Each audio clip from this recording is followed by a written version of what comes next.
Saudi pro লিগের club Al Hilal আবারও বিশ্বকে অবাক করেছে। দুনিয়া কাঁপিয়ে দেওয়ার মতো এক প্রস্তাব দিয়েছে।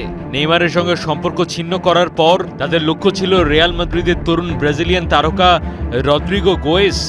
প্রস্তাব অবিশ্বাস্য, ৩০০ মিলিয়ন ইউরো, অর্থাৎ এক মৌসুমের জন্য তার মূল্য দাঁড়াতো ১৪০ মিলিয়ন ইউরো, যা ফুটবল ইতিহাসে নতুন রেকর্ড তৈরি করত। কিন্তু রদ্রিগো কোনো দ্বিধা ছাড়াই এই প্রস্তাব ফিরিয়ে দিয়েছেন। শুধু তিনিই নন, রিয়াল মাদ্রিদও স্পষ্ট জানিয়ে দিয়েছে এই ব্রাজিলিয়ান ফরোয়ার্ড তাদের ভবিষ্যৎ পরিকল্পনার বড় অংশ। স্প্যানিশ গণমাধ্যম এল চিরিঙ্গাতো জানিয়েছে, সৌদি লিগের অফার নিয়ে রিয়াল মোটেও আগ্রহী নয়।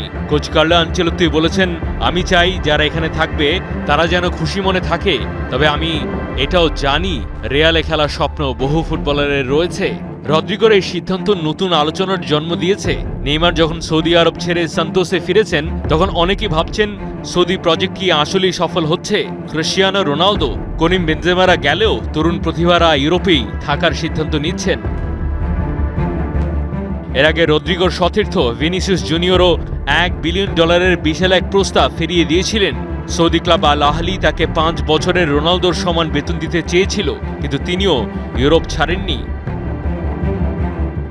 এত বড় অঙ্কের প্রস্তাব ফিরিয়ে দেওয়ার অর্থ একটাই, তরুণ ব্রাজিলিয়ান তারকারা এখনও ইউরোপের মঞ্চকেই সেরা হিসেবে দেখছেন।